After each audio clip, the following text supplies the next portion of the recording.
Obviamente, me está súpermente contento sobre AWE.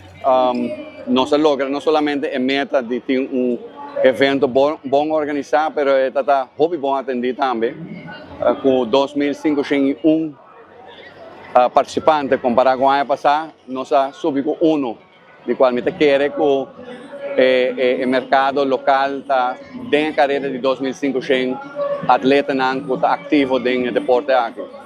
Aqui, Beyond Sport, bem com mais atletas, mais participantes, que está novo no mundo de corre, e mais é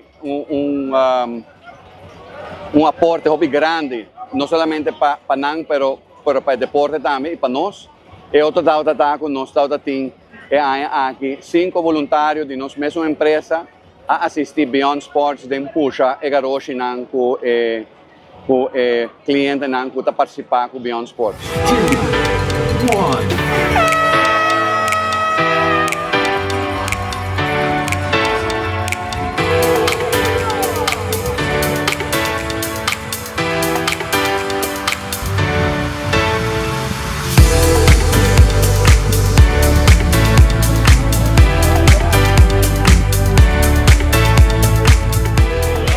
Nós temos planos para outro ano, nós estamos trabalhando com um par de ideias, obviamente nós queremos repetir isso aqui dia mais, nós queremos escutar o feedback de corredores, que nós podemos fazer melhor, me compreender, por exemplo, de de corredores que está trainer de Colômbia e corredor local também, todos os corredores renombrados, na vista que são de 21 km, o horário está bom, o water post está bom, a distância está bom, a ruta está bom, e nada.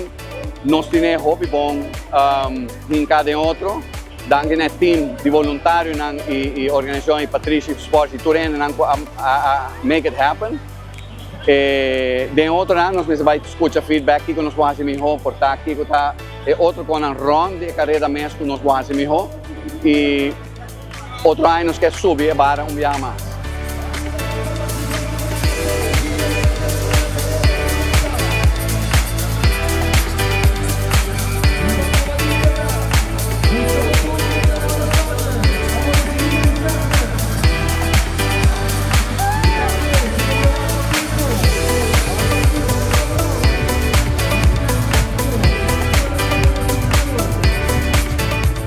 A participação de nossos empregados está grande, Turanha está grande, de ano para ano, obviamente, da varia, depende de quem vai vacança e outras circunstâncias, mas a participação de nossos empregados está muito bom.